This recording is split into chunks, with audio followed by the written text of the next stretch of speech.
Hey, Jocelyn Briggs here with Boundless Pursuits Coaching and Training. I'm making dinner. I'm actually making dinner, but I haven't had lunch yet. So, and I'm doing my Sunday meal prep, and it's Tuesday. So that gives you an idea of how my week's going. It's going very well, but I'm just behind. So I wanted to share one of the salads I'm making.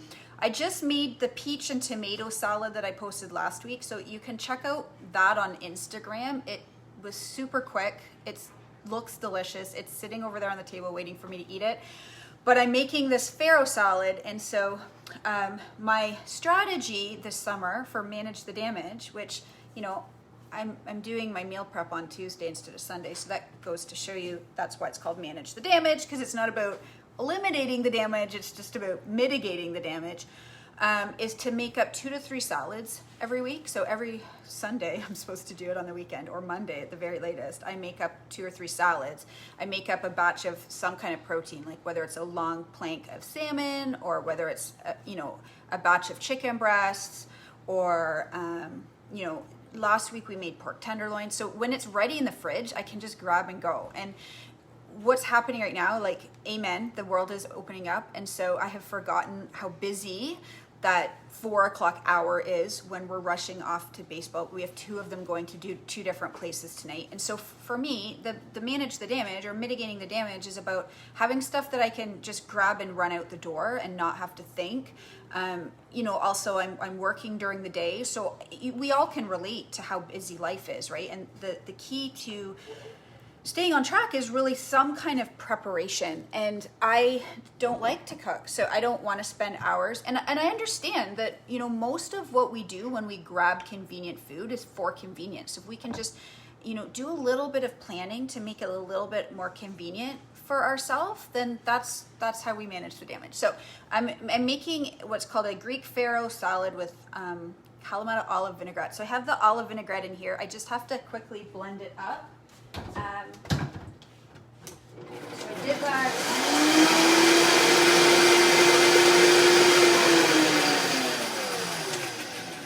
And I'll tell you, one of the secret, or one of the kind of the guilty, I don't know what I'm trying to say, hidden calories, hidden sugars, hidden enemies are in dressings and condiments. Like, if you start reading nutritional labels, you'll see that a lot of the stuff that's leading you off track is, a lot of people are like, oh, I eat so well, I don't understand. It's in dressings. So that's how easy it was to make the dressing. It was a little bit of olive oil. It was, I have the recipe in my group that I can share with you. Just say recipe in the comments, or group in the comments, I can add you. I always post the recipes, but it's basically the Kalamata olives, some of the juice from the olives, lemon, and olive oil. And that's the dressing, right? So if you look at dressings when you're at the grocery store, you'll see that there's a ton of, they don't typically even use preferable oils. They use vegetable oils, or what's the other one? I can't think of it. But, you can put olive oil in your dressings, and it literally took me 2 seconds to make. So, so I did that. I'm adding some vegetables now. So hopefully my battery lasts for me to show you this. I'm gonna add, it says to add half a cup of grape tomatoes. I'm just grabbing a handful. I like to load up the veggies in these kind of salads. I was talking to my dad yesterday because he's a fairly healthy guy. I've got some peppers, so I'm gonna start by dicing these up. These were leftover peppers in the fridge that I'm using up. The recipe actually doesn't call for peppers, but I'm adding them in. He's a pretty healthy guy, but a couple years ago he got diagnosed with high blood pressure, and if you knew him, he was not happy, and early onset, or pre-diabetes. He was not happy about that because he figured he was a pretty healthy. And so I was talking to him yesterday. I said, what? Because he lost a ton of weight, which he didn't necessarily need to lose a ton of weight, but he lost his belly. He always had a bit of a belly. And I said, what did you do? And he's now medication free. Like, he didn't have to go on meds, and all of his numbers are now better. And one of the things he said was he cut out pop. So he always had at least 1 pop a day. And I always say to people, we really overcomplicate health and weight loss. There's two things that I would encourage you to do without worrying about making massive changes. These might be massive changes for you. Two things. It's that simple. One is cut out sugary drinks. Pop juice. Cut out juice. Don't drink juice, even if it's pure juice, because it doesn't have the fiber in it. So your body, if your body's not processing, and it isn't always about the sugar, it's about how the body processes sugar. And depending where your body's at, if you're struggling with results, your body might not process sugar well. And so juice is not, even if you squeeze it yourself, even if it's high pulp, even if it's just cut out sugary drinks. That's one thing that you can do. Like coffees, right? The fancy coffees. I'm putting in cucumbers, half a cup of cucumbers. I'm just gonna throw this half a cucumber in. I like to cook organically. I use the recipe for guidance. And then the second thing I would encourage you to do, and this is before you ever go on any kind of diet, and even before you start exercising, I always obviously encourage movement because I am a personal trainer. I do free movement sessions 3 times a week, so I'm here for you. But this is good news for those of you who hate to exercise and bad news for those of you who love to exercise. Most of your results are going to come from your diet.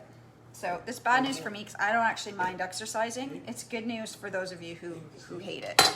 I'm going to throw in some green onions because I bought them and I want to.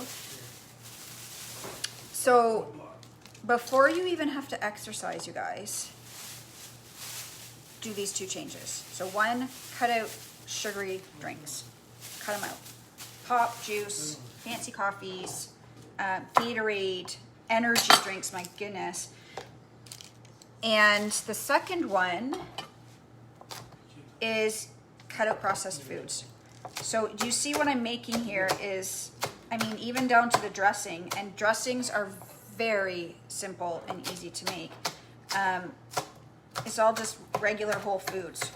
So you don't have to worry in the beginning about carbs are bad, protein's bad, fats are bad, like what's bad, how much, how many calories. You don't need to worry about any of that. Do those 2 things. You do those 2 things, you're going to transform your body from the inside out. Give it 6 months, give it a year. See what happens to your body. Just doing those 2 things, super simple. I'm trying a TikTok trick. So I don't know if you guys have this problem with onions. I don't know why my camera's all weird. Onions make me cry.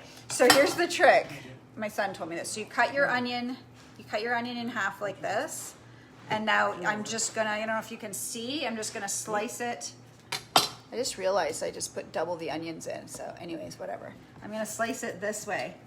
So is the trick, Riley, that you don't remove the skin? I just take the skin off After. You take the skin off after, apparently. So I'm putting in half a cup of red onions. I'm gonna go with half a red onion.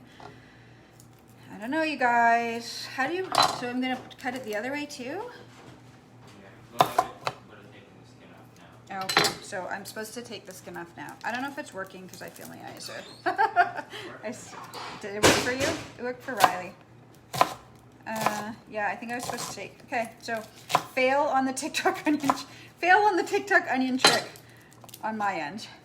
I'm not saying it doesn't work, but I'm saying I think I did it wrong. Anyways, so there's going to be onion bits in my. Don't come over for dinner. Learn from my mistakes. All right, so onions are going in. Eyeballs are starting to water. Gonna rinse my hands. I've also heard of holding a piece of bread in your mouth. So you hold the bread and the bread absorbs the, whatever you want to call them. I don't think they're fumes, but whatever the stuff that makes your eyes water. Or there was another one that you put something in your teeth. I can't remember. Anyone have any fun tricks for that? Okay, so I have my veggies in here. I'm adding my farro. I already cooked my farro. This is our grain. So again, carbs, guys, carbs are good. Carbs are good, but you want the right carbs, and you want carbs that have fiber and not full of sugar. So the other thing my dad said, so the couple of changes that he made, he started reading ingredients and he switched to things without sugar. He's a bread guy. He still has bread, but he switched to whole grain bread.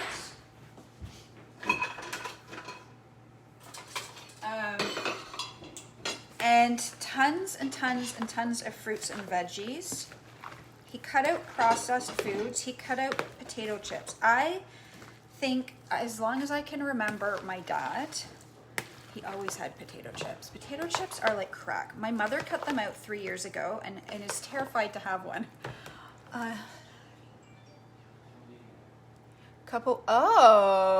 Okay, I've never tried that. I will try that. Okay, so you know what I forgot to put in is my parsley. Here it is. You can see it's chaos in my kitchen because this is life. So I gotta share something with you. If you had a choice between a healthy, vibrant, strong body or a clean house, what would your choice be? And don't lie. I know it's a clean house. And that seems wrong to me, right? I haven't tried it yet, Cheryl Ann. This is my first time making it. I'm gonna add the parsley and I think I'm done. I'm gonna add a little bit of feta cheese because I really like my feta cheese. So I'm just checking. So I'm just gonna lop off again. What goes in is whatever I put in it. Not always the right amounts or the right things. This is telltale. Ask yourself, because we all say we don't have time. We all say, but is your house clean right now? Look at mine. I don't even have a cupboard door. I'm not bragging about my house, and it's going to get cleaned up. But do you put yourself or your house first? How about your car? Is your car clean? Is your car a mess? How about your lawn? Is your lawn cut? So how many things do you put in your life before yourself and your health? And why? Why do we do that? I have a bit of a beef. I'm going to keep it short. It's a kind of a long beef, but I don't want to. There's this body positivity movement, and I'm all about body positivity, but not illness acceptance. So body positivity is about doing your best for yourself and then accepting yourself how you are, not letting yourself go and loving yourself anyway. So I don't know if that makes sense, but here's how I kind of compare it. If your house was trashed, right? Like your lawn was like way overgrown, your gardens were overgrown, you had trash, like your shingles were falling off, you know, the paint was peeling, you know, your eaves troughs are dank. Like, you wouldn't say, well, I love my home the way it is. You'd fix it. You'd tend to it and you'd take care of it, right? Like, you wouldn't say, oh, but home positivity is accepting my home the way it is. I'm good with it this way. No, you have standards for your home. We need to have standards for our health and well-being. And I'm not talking about weight here. I'm not talking about weight loss. I'm not talking about bikini bodies or abs. I'm talking about physical well-being. And so I want you to think about that and ask yourself, where do you fall on your priority list? And is that where you think that you should fall? Do you need to move yourself up? Do you need to get more comfortable with a messy house and less comfortable with, you know, accepting where your health is? It looks so good. How good does that look? So what I would recommend, what I do, this is my trick, because, so the other thing my dad said, like, just, you can go to town when it comes to fruits and veggies. You can go to town, especially with veggies. So I would serve this on top of some kale or a bed of greens. Just scoop it on top and make it into like more of a leafy salad. If you add the greens now, it's gonna get all soggy. And then add a protein. So again, in my group, last week I did salmon, like a skewer of shrimp would be really good. Like a patty. I'm going to be making chicken patties next, which takes me 2 seconds. This stuff takes me no time when I'm not babbling on camera, but, oh, my feta cheese. I'm gonna add a little bit of feta cheese, and it's gonna be so good because the farro's still warm. So I'm not gonna add about 1/4 cup. So let me know if you try this, if you want the recipe, or if you want the recipe, let me just show you my other salad that I made, because it looks so good. And I'm gonna eat it in 5 minutes. This is my peach and tomato salad. So peach and tomato salad, see, I threw it on a bed of greens, and I'm just waiting for my husband to finish cooking me my chicken. I gotta look. Huh? He's not gonna say what he wants to say because I'm on camera. I think that's what he said. Maybe he said you're doing a good job on camera. I'll go with that. Have a great day. We'll see you soon.